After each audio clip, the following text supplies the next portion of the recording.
शुभ ज्योतिष केंद्र में पंडित सोमव्यास का सभी साथियों को, देखने वालों को, दर्शकों को मेरा नमस्कार। साथी, जो भी मैंने आपको एक वीडियो डाला था उसमें शुभ कर्तरी योग के बारे में बताया था, और वो शुभ कर्तरी योग आपको बताया था मैंने जन्म कुंडली के केंद्र में स्थित लगन में एक पापक ग्रह के बारे में।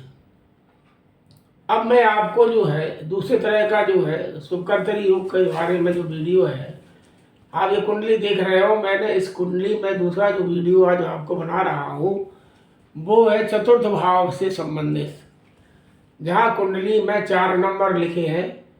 मैंने उसके अंदर जो है राहु और मंगल दोनों ही एक क्रूर ग्रह पापी ग्रह बैठा रखे हैं, और तीसरे नंबर पर मैंने बृहस्पति और 5वें नंबर पर शुक्र, ये दोनों मैंने ग्रह बैठा रखे हैं। अब हाँ, हम केवल इस समय हम चतुर्थ भाव के ही पाप कर्तरी योग के बारे में आपसे चर्चा कर रहे हैं। चतुर्थ भाव हमारे यहाँ सुख भाव का है, माँ का भाव का है, और सप्तम भाव से पति या पत्नी के भाव से उसका राज का भाव ही है। चतुर्थ भाव में अगर जिस मनुष्य का चतुर्थ भाव खराब होता है और तो उसमें उसको माँ का कम सुख मिलता है, उसको भूमि भवन का सुख कम मिलता है, और भी कई दिक्कतें आती हैं। और चतुर्थ भाव में जो पति या पत्नी का सप्तम भाव होता है, उनका राज्य का भी भाव होता है, तो उसमें भी कई का दिक्कतें होती हैं। अब ये राहु और मंगल, एक तो इसके अंदर पापक ग्रह है राहु, और मंगल क्रूर ग्रह हमारे ज्योतिष में माना गया, जो जिसको कि सेनापति माना गया। अगर ये दोनों ही केंद्र में यहाँ पर अगर किसी की कुंडली में बैठ जाए तो राहु और मंगल के इस योग को हम कहते हैं अंगारा की योग। मतलब ये आगी की तरह काम करेंगे और इस घर को बिल्कुल आग की तरह लगा देंगे। तो ऐसे जातक की क्या होगा कि एक तो उसके भूमि भवन का सुख नहीं मिलेगा, वाहन का सुख मिलने में उसको दिक्कत आएगी, गाड़ी 4 व्हीलर, वो कभी भविष्य में अपना मकान नहीं बना पाएगा। और ऐसे जातक की अगर पति या पत्नी की कुंडली है तो उनके दशम भाव, उसका राज्य का भाव, तो वहाँ पे परेशानी आएगी।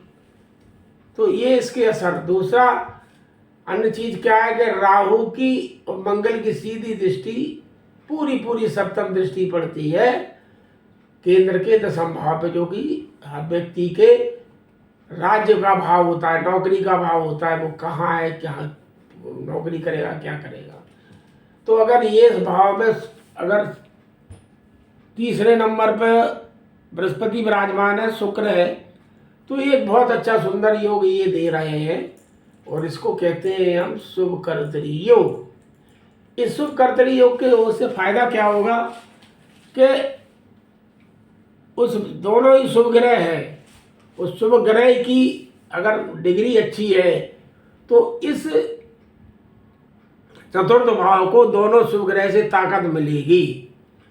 और ताकत मिलने की वजह से क्या है कि जो अशुभ, उसका अशुभ फल है चतुर्थ भाव का राहु और मंगल का, ये होगा तो जरूर, लेकिन बहुत कम होगा, और ये बृहस्पति और शुक्र उसको बैलेंस कर देंगे, और इससे उसको लाभ मिलेगा, मकान का भी मिलेगा, सुख का भी मिलेगा, कई मिलेंगे, गाड़ी वाहन इत्यादि का।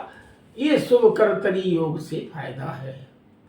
तो कुंडली में अगर कभी किसी की कुंडली में इस तरह का योग है, और अगर तीसरे और पंचम भाव के अंदर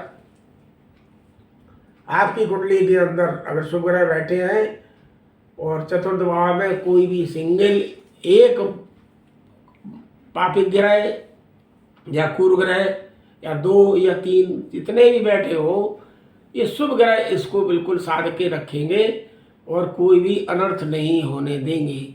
चतुर्थ भाव में ये जो है, चतुर्थ भाव से क्या है कि चतुर्थ भाव से कुंडली मांगलिक भी बन जाती है। तो यहाँ पर चतुर्थ भाव हमारे जो है काल पुरुष का चौथा अंग है, यानी लंग्स वगैरह होते हैं।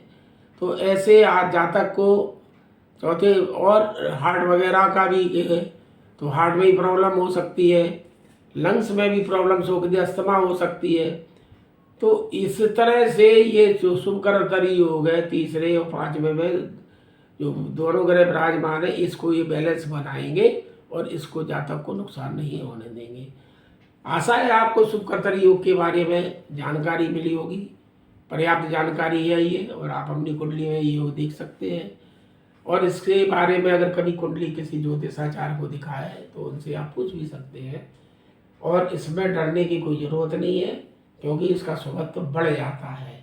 तो इसको कहते हैं शुभकर्तरी योग। ये केंद्र में चतुर्थ भाव का है। इन्हीं शब्दों के साथ मैं विदा लेता हूँ। अब आपको अगला वीडियो जो मैं जानने जा रहा हूँ वो सप्तम भाव के संबंधित में है, जो कि बोर्ड में रखा हुआ है। इन्हीं शब्दों के साथ राधे राधे। फिर मिलते हैं आपसे। पंडित सोम व्यास।